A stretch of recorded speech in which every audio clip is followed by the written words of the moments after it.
Cristo nos regaló en la cruz, la vida eterna, nos hizo sanos, y libres. ¿sí? Y nos reconcilió con el Padre, nos dio sanidad, nos dio libertad y nos dio algo también muy importante, la paz. Entonces el Señor Jesús desde la cruz nos regala paz, sanidad y salvación. Pero la pregunta es esta: ¿tenemos todos paz? ¿Tenemos todos sanidad? ¿Somos todos salvos?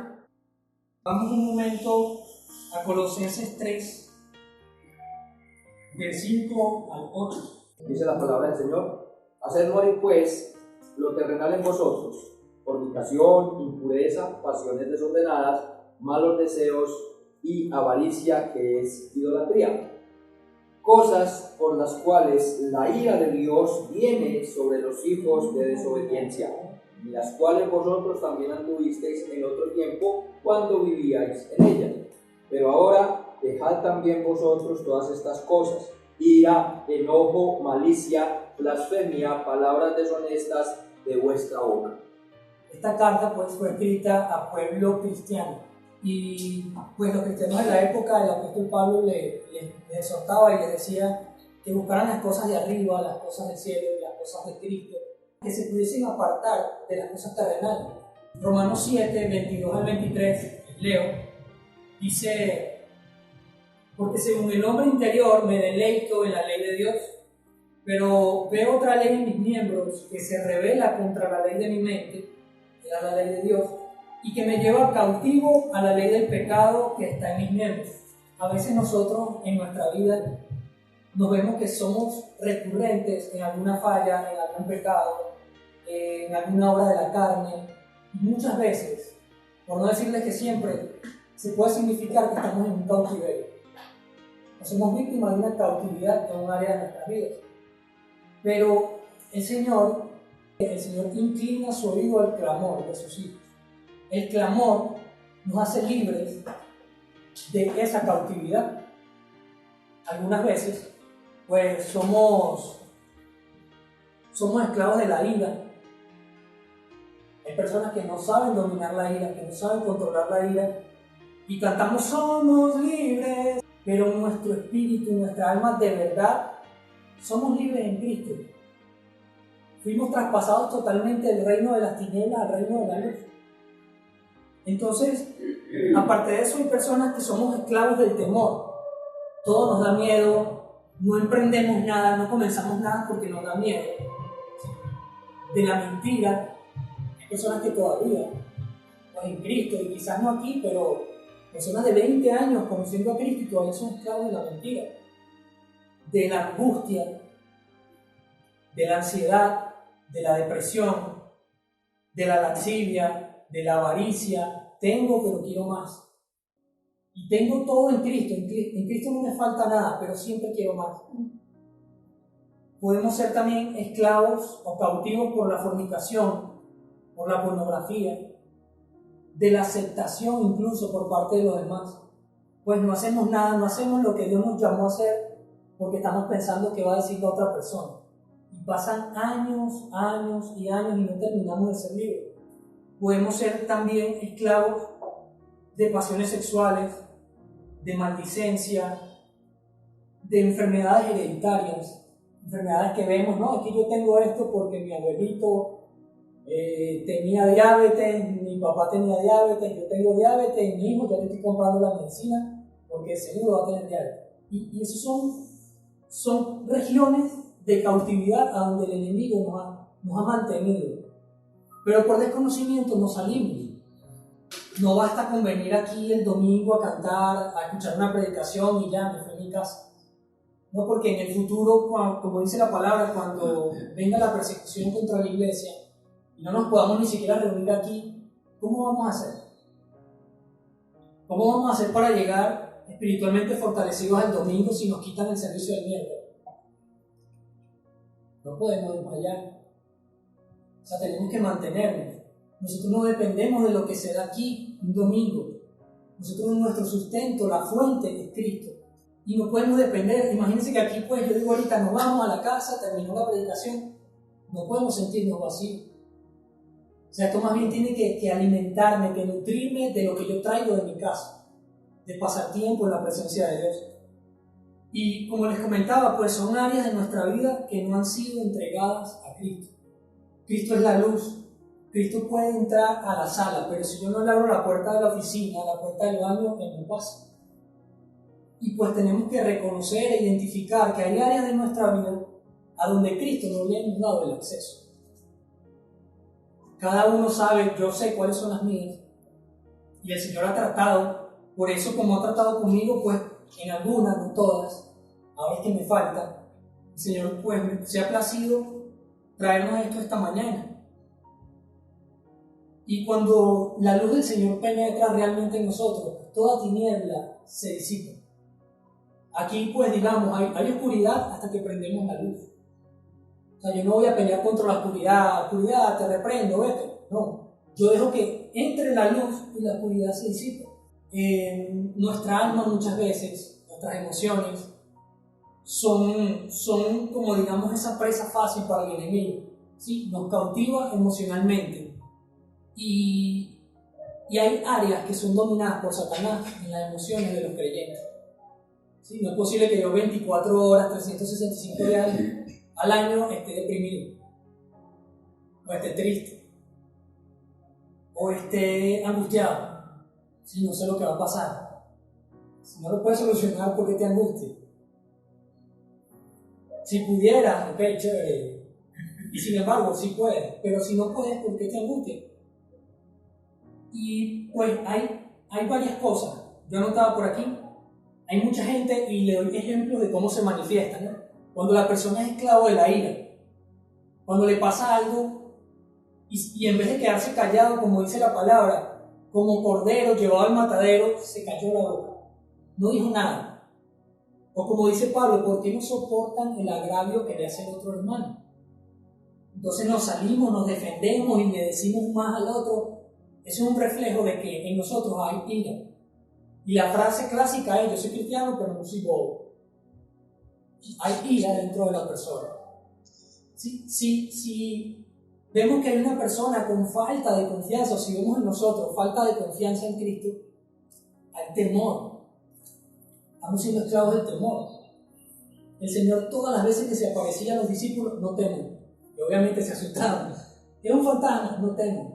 No teman. Y lo que decía el Señor todo el tiempo, no teman.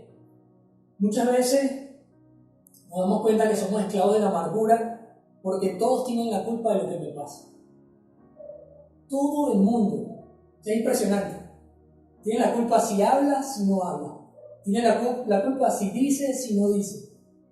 Tiene la culpa porque él abrió la puerta de la iglesia. Tiene la culpa porque no abrió la puerta. Es impresionante. Y claramente es un corazón que vive en amargura. Pero imagínense, yo no voy a llegar, ¿cómo está hermanito? Está en amargura. No, o sea, es la palabra la que nos expone y la que revela nuestra condición. Y pues en cuanto al tema de la cautividad, es el tema principal de hoy, lo que es la cautividad. Tengo por aquí definiciones de la cautividad. Una persona cautiva, una persona que está en cautividad, es esclavo, es prisionero, está preso, está encarcelado, e incluso dice exiliado fuera de su tierra. Se supone que nosotros vivimos en Cristo. Y si alguna parte de nosotros está en cautividad, es porque esa parte está exiliada. Está cautiva por parte del enemigo, por puertas que hayamos abierto, puertas de pecado. Vamos un momento a Juan 8, o si quieren yo se lo leo para que no estén buscando. Juan 8, 31 al 36. Les leo. Dice, dijo entonces Jesús a los judíos que habían creído en él, si ustedes permanecen en mi palabra, serán verdaderamente mis discípulos, conocerán la verdad y la verdad los hará libres. Ellos le respondieron, somos linaje de Abraham, estaban confiados en su descendencia.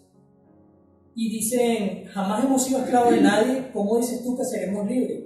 Jesús le respondió, en verdad les digo que todo aquel que hace pecado, esclavo es del pecado. Y el esclavo no queda en la casa para siempre, el Hijo sí queda para siempre. Así que si el Hijo los libertare, serán verdaderamente libres. Es decir, que si nosotros somos hijos, debemos entender que ya Cristo pagó el rescate. Supongamos que Rafael va al restaurante de mi hermana y me paga 3 almuerzos. Rafael ya pagó. Ahora me corresponde a mí ir y comerme 4 o 5, ¿no? Eso me corresponde a mí. O sea que Rafael no va a ir y de paso me va a buscar el almuerzo y me lo va a traer. Así hace Cristo con la libertad que nos dio. Él nos hace libres, pero salgan. ¿Cómo pasó en Egipto? El Señor le dijo, mira, ya con esta última plaga, celebren la Pascua, van a ser libres. Pero marchen. Y el pueblo tuvo que marchar. Imagínense que el pueblo se quedara, no, Señor, saca de Egipto a todos los egipcios. No es lógico. Somos nosotros que tenemos que de verdad aferrarnos y comenzar a vivir, a buscar vivir la plenitud que Cristo nos regaló. Dice que si el Hijo los hace libres, ustedes son verdaderamente libres. Gálatas 4, 1 del 4 al 7, también les leo. Perdón, Gálatas 4, 1, verso 1, verso 4 al 7. Dice, pero también digo, entre tanto que el heredero es niño, en nada se diferencia del esclavo, aunque es señor de todo. Aquí está hablándonos acerca del creyente cuando es inmaduro en las cosas de Dios. ¿Sí? Cuando todo es un juego, cuando vengo a la iglesia porque es domingo, y ya. Y hay una indiferencia total hacia el Padre. Dice que nada es diferente del esclavo, o sea, puede ser esclavo en cualquier cosa y no lo sabe. Aunque es Señor de todo, dice la palabra. Y el verso del 4 al 7 dice, pero cuando vino el cumplimiento del tiempo, Dios envió a su Hijo, nacido de mujer y nacido bajo la ley, para que redimiese a los que estaban bajo la ley, a fin de que recibiésemos la adopción de hijos. Y por cuanto somos hijos, Dios envió a ustedes y a sus corazones el espíritu de su Hijo, el cual clama Abba Padre. Así que ya no eres esclavo, sino hijo, y si hijo, también heredero de Dios por medio de Cristo. Entonces vemos que nuestra identidad de hijos siempre se opone a la esclavitud. ¿Cómo podemos nosotros salir de esclavitud? Entendiendo no solamente el conocimiento de palabras, sino abriendo nuestro corazón, nuestro entendimiento, y que se nos revele qué es un hijo de Dios. ¿Qué somos cuando decimos que somos hijos? El cristiano, pues como le dije, que aún no ha madurado la fe, en nada se diferencia del esclavo. Piensa como esclavo, actúa como esclavo, todo es pecado. Yo no me contamino con el mundo. O sea, si la sal no llega, ¿cómo preserva? Si la luz no se acerca, ¿cómo ilumina? La palabra dice que Jesús se sentaba a comer con pecadores y con recaudadores de impuestos. Y entonces nosotros a veces, no, yo no me siento con él, pecador. Pasará otra generación que sí haga lo que tenemos que hacer. Y el Señor pues esperará que se levante algún día una generación. Pero yo quisiera que fuese esta. Nosotros queremos que sea esta la generación que de verdad le dé al Padre lo que Él anhela, lo que a Él le pertenece, de nuestras vidas. El hijo que aún vive en esclavitud por ignorancia. Porque aquí está la palabra, tenemos el Espíritu Santo que nos va a enseñar todo lo que está escrito. Si no hemos entregado todas nuestras áreas, o todas las áreas de nuestra vida a Jesucristo, vamos a seguir en cautividad y en esclavitud. El Señor es la verdad y Él nos rescató ya. Ya Él pagó por nosotros. Y la identidad de hijo de nosotros es la que nos lleva a ser libres.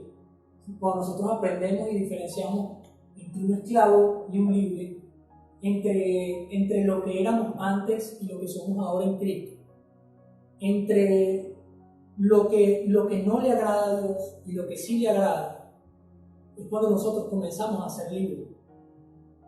Lucas 4 del 17 al 19 habla acerca de lo que Jesucristo vino a hacer en nuestras vidas.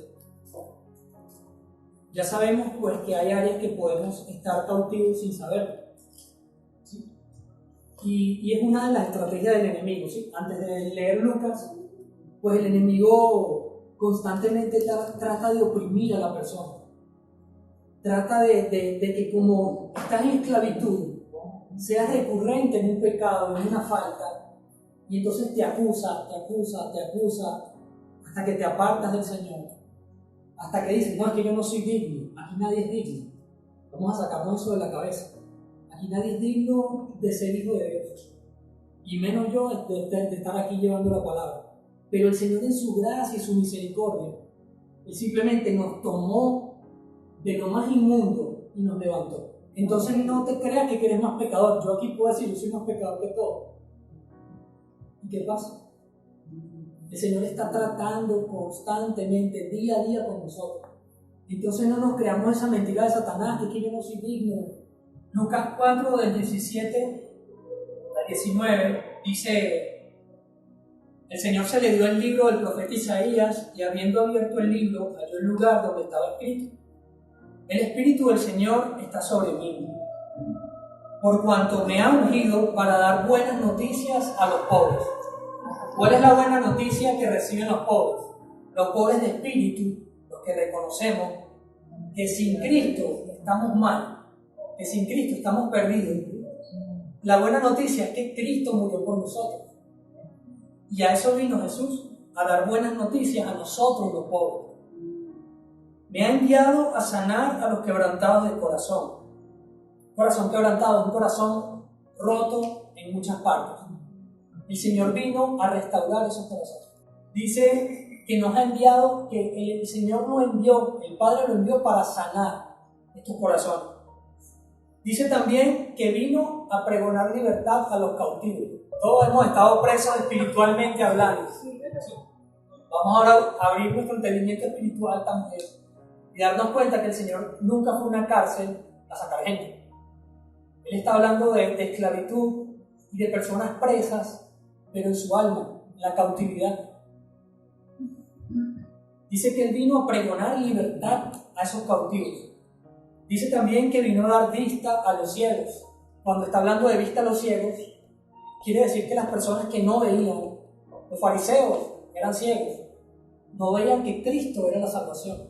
Y nosotros en otro tiempo estábamos así, estábamos ciegos, pues cualquier cantidad de cosas, y no entendíamos que Cristo era la salvación, hasta que el Señor Jesucristo vino y nos dio vista a nosotros.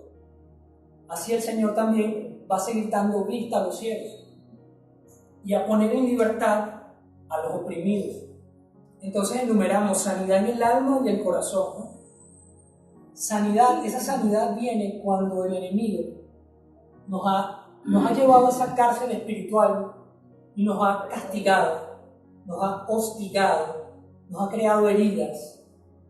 ¿Sí? Hay personas que dicen que cualquier persona por decir ya lo lastima. Y yo creo que es que el enemigo se busca la manera de crear situaciones donde vuelve a golpear a la persona. Espiritualmente vuelve a traer dolor y quebranto en el corazón de la persona, mientras esa persona está cautiva. Pero el Señor Jesús vino a traer libertad a los cautivos y los oprimidos.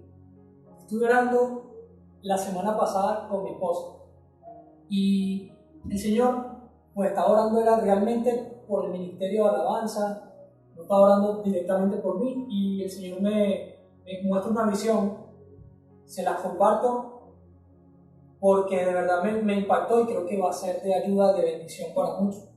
Yo veía como un hombre preso, con cortaduras, realmente era un ser espiritual, era como un demonio, estaba todo cortado, golpeado, y yo estoy creyendo que son cosas mías hasta que él como que ve hacia arriba con una cara y me ve y yo orando me quedo así como que, oye, es de verdad. El Señor me decía que ese era un espíritu que me tuvo encarcelado, en cautividad, en áreas sexuales de mi vida. Me tuvo oprimido en esa área por mucho tiempo. Pero el Señor me muestra lo que Él hizo. Me muestra que en lo que el Señor me saca de allí, a Él, el que atormentaba, el que angustiaba, el que oprimía, el que hostigaba, a Él lo metió dentro. ¿Y por qué? Porque el Señor dice la palabra que Él llevó cautiva la cautividad, ¿cierto? Cuando el Señor Jesucristo muere, Él no salió a evangelizar, a buscar almas el primer día, no. Él descendió a los infiernos y la cautividad la llevó cautiva, es decir, todo lo que oprimía al hombre, espiritualmente hablando, todo principado, toda potestad que fue expuesta en la cruz. Él tomó esa cautividad, esa legalidad que tenía Satanás para oprimirnos. Él la tomó y como Él es justo, como ella nos hacía cautivos, Él la tomó y la llevó cautivo. Cuando el Señor manifiesta justicia, lo que está arriba, Él lo allana, y lo que se humilla, Él lo exalta. Lo que nos hace cautivos, Él lo mete preso. Eso es la justicia del Señor. Y pues es impresionante porque entendí que lo que nos puede hacer libres de esa cautividad espiritual es el clamor. No es una oración. Por lo general, yo nunca oraba 2 o 3 veces por la misma cosa. Pero luego de todo esto entendí que el clamor, por aquí tengo la definición, es como un grito en el cual uno le pide auxilio. No sé si aquí alguien ha estado de verdad en peligro de muerte, que ya uno dice, no, aquí pues, si interviene Dios, el frito. ¿Sí? Y de repente sale de nosotros como un grito, como Señor, ayúdame, Señor. ¿Entiendes? Y ese clamor, eso brota de adentro, eso no es algo que yo me voy a parar aquí y vamos a clamar. Es como en un principio, pero es algo que sale dentro de nosotros. Es un grito de liberación. Es un grito de nosotros. ¿Y qué pasó conmigo? Pues en esa área donde el enemigo me tenía cautivo, llegué un día, yo le dije, Señor, si yo sigo siendo recurrente en esto, yo no te puedo servir. Y oraba, y sabes, a veces uno ora, Señor, quítame la mentira, quítame tal cosa. Pero de corazón, sabes que mañana necesitas decir una mentira, porque si no, la cosa no lo oramos de corazón. Pero cuando es un clamor genuino, uno llega al punto de ofrecerle la vida al Señor. Señor, si no me lo quitas, llevo. Cuando es un clamor sincero, tú te encuentras en el piso, llorando, angustiado. Si no me quitas esto, pues no puedo seguir. Y es un clamor en cuanto a la salvación. Yo no sé cuántos llegamos aquí al Señor así, pero yo también cuando llegué al Señor, yo daba el testimonio y decía, no, es que yo estaba orando, y Dios mío, no estaba orando, estaba clamando.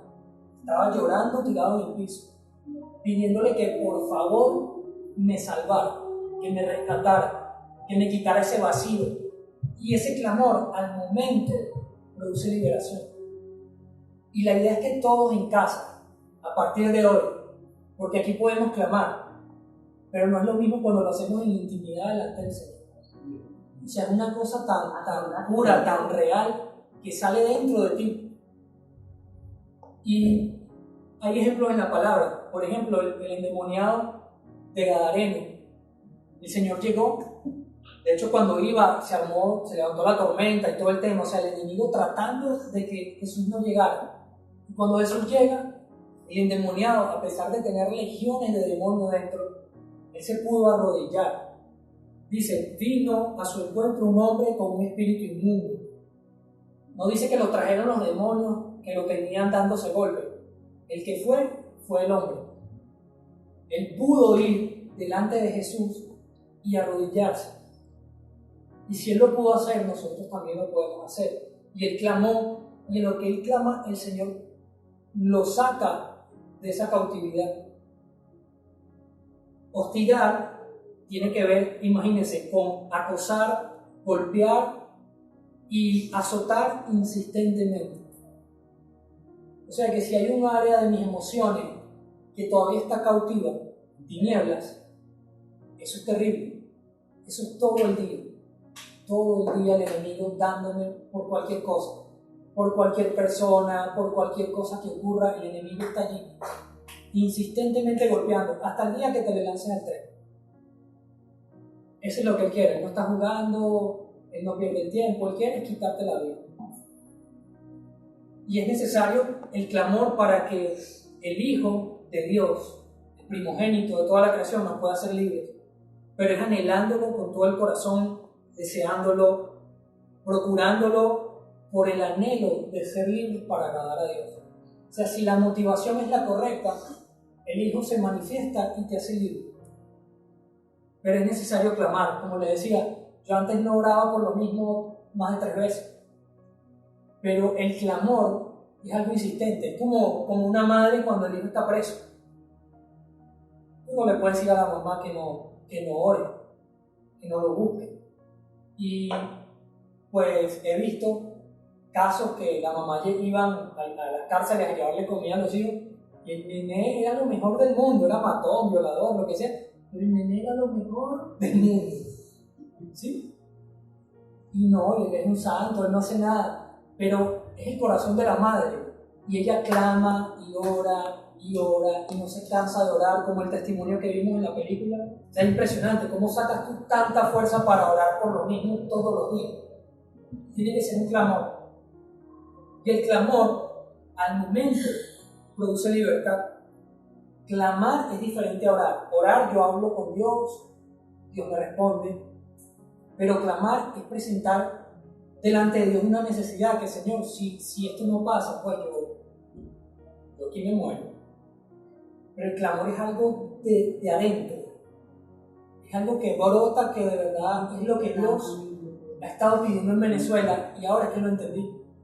El Señor dice, no, oran, ayunan, pero delante de mí, de la boca hacia afuera, pero su corazón está lejos de mí. Yo no entendía.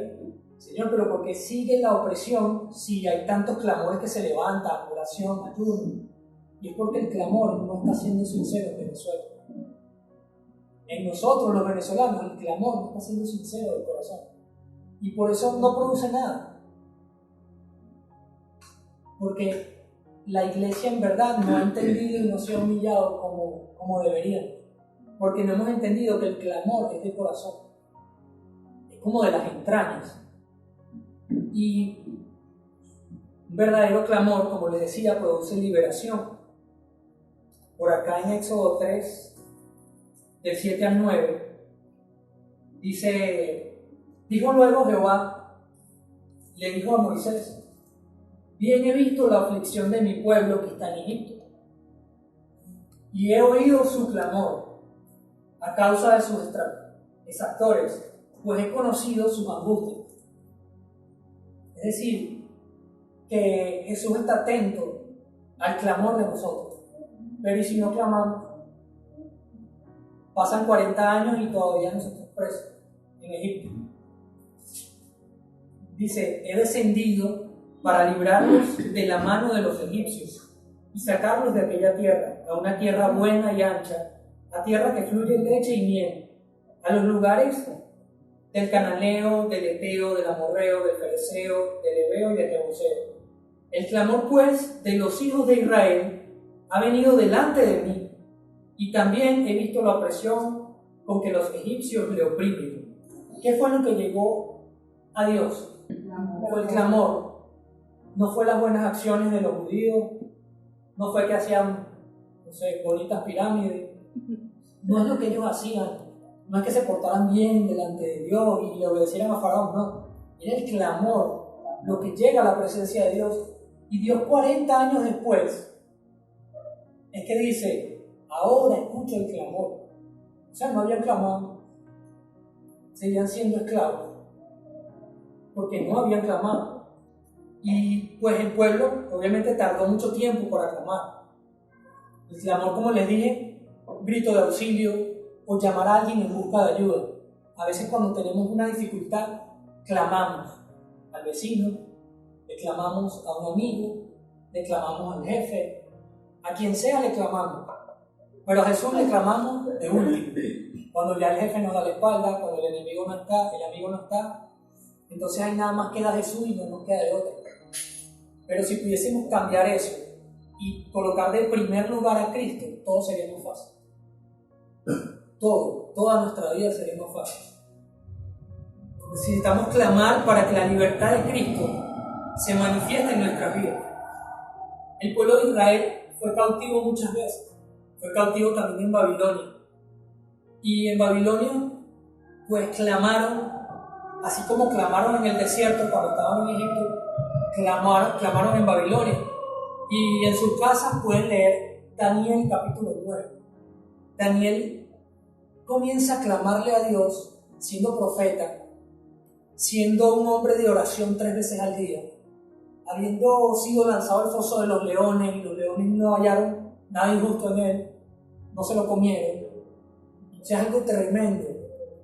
Aún así, Daniel, cuando clama, él se pone a la par del pueblo y dice: Señor, hemos pecado. Siendo profeta, no hemos oído la voz de tus profetas.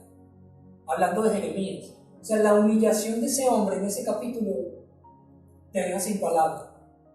Porque es un hombre de una conducta intachable. Y él pues se baja de allí y dice: Señor, nosotros por culpa nuestra y de nuestros antepasados estamos aquí en Babilonia y no te podemos adorar en tu pueblo, en el templo que tú nos regalaste, que tú nos edificaste.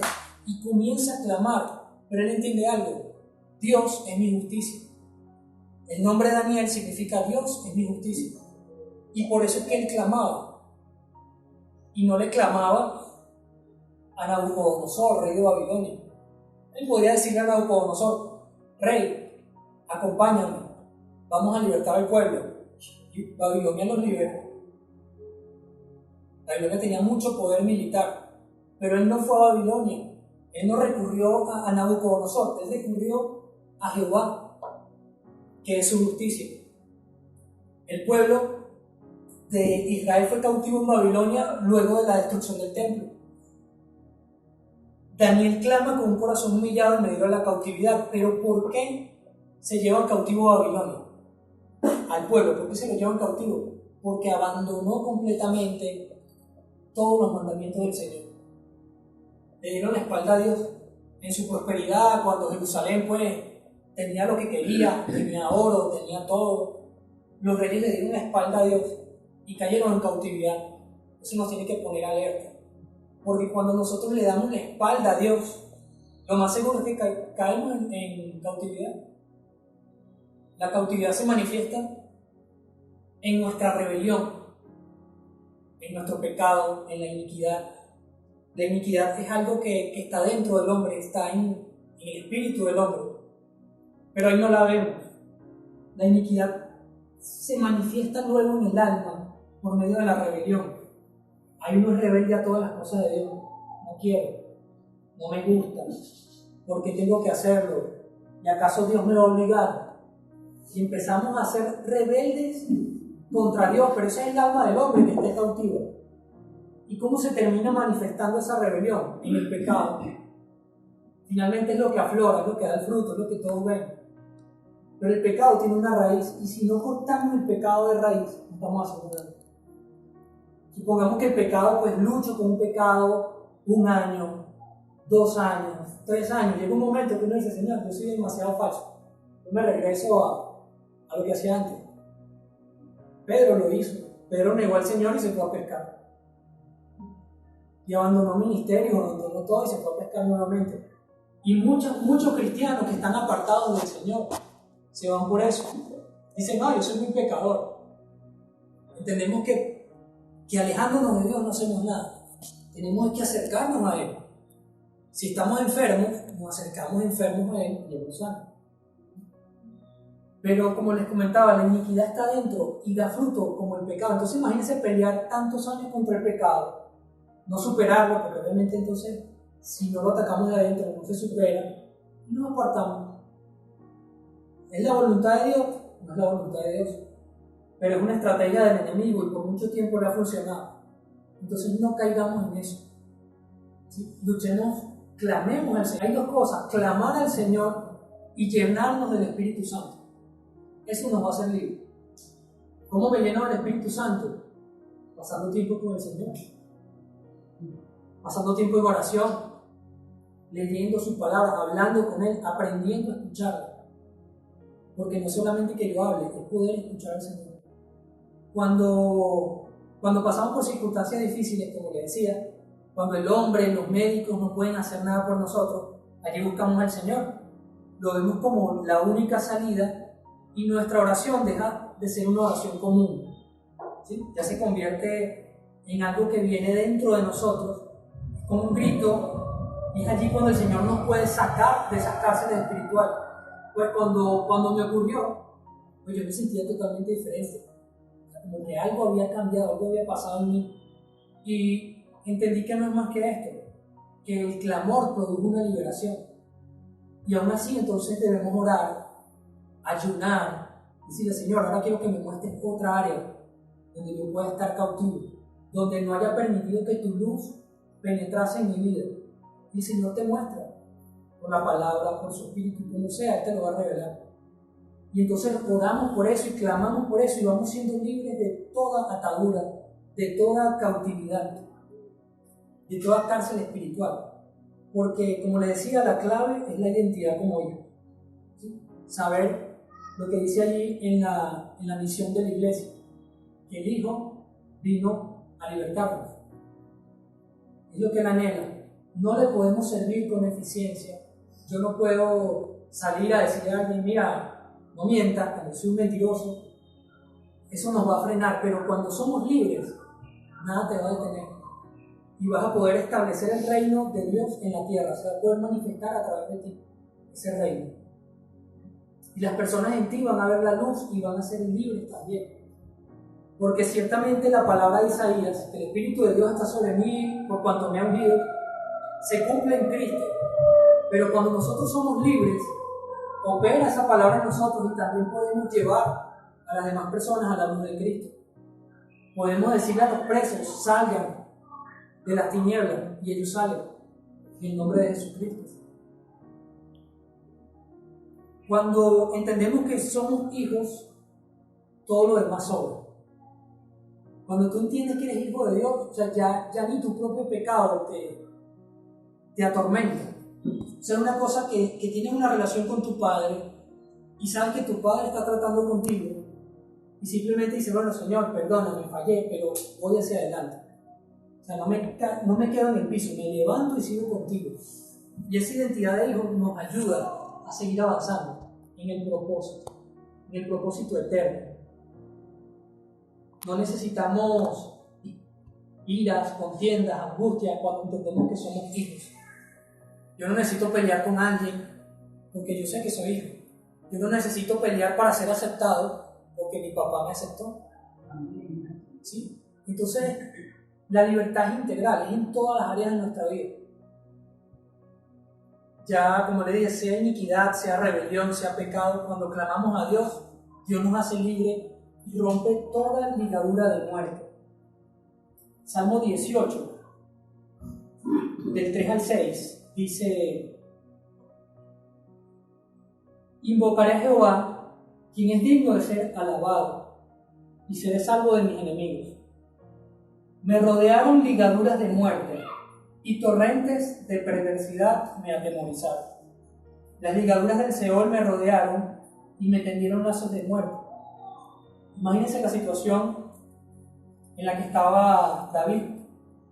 Está hablando de en un momento pasaba una persecución en el mundo natural, estaba siendo perseguido, si mal no recuerdo, por Saúl. Pero en el mundo espiritual, él pudo ver o pudo tener el entendimiento de lo que le rodeaba. Ligaduras de muerte, habla de torrentes de perversidad, habla de ligaduras del Seol. ¿Sí? Son como cadenas, como ataduras que lo querían retener, que lo querían llevar a la muerte. Pero de manera fácil, él da una solución y dice: en mi angustia invoqué a Jehová. En tu angustia, ¿qué tienes que hacer? Invocar el nombre del Señor. Llamar al Señor con un grito de auxilio. Señor, ayúdame, Señor, sálvame. Él oyó mi voz desde su templo y mi clamor llegó delante de él a sus oídos. Es impresionante porque pues aquí vemos muchas partes donde David clamaba y el Señor al momento le respondió, porque era un clamor. Salmo 73, del 1 al 7, dice: ciertamente bueno es Dios para con Israel, para con los limpios de corazón. Este salmo no es de David, es de los hijos de Asaf. Pero miren lo que él está diciendo. Él está elogiando a Dios.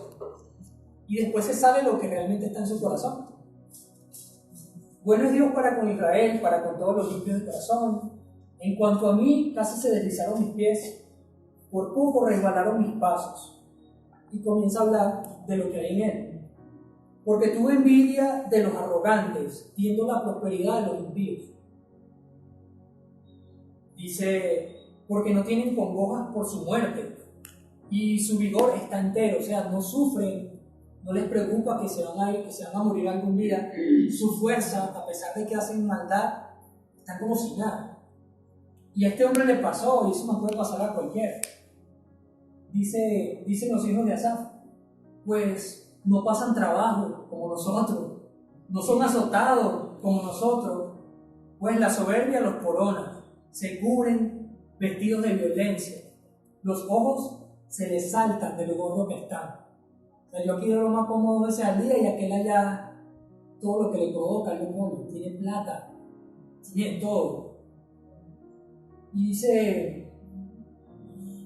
que logran con creces los antojos de su corazón. Dice, se mofan y hablan con maldad de hacer violencia, hablan altanería, ponen su boca contra Dios y su lengua pasea por la tierra. Por esto Dios hará volver a su pueblo aquí y las aguas en abundancia serán extraídas para ellos. Y dicen, ¿cómo sabe Dios? Hay conocimiento en el Altísimo. He aquí que estos impíos, sin ser turbados del mundo, alcanzaron riqueza. Yo en vano he limpiado mi corazón. Dice, en vano he lavado mis manos en inocencia. Es decir, en vano busco a Dios. Yo en vano voy a la iglesia. Yo en vano oro. Yo en vano me he guardado de hacer lo malo. O sea, ha sido una pérdida de tiempo hacer todo esto que hacemos. Es lo que está diciendo Asaf.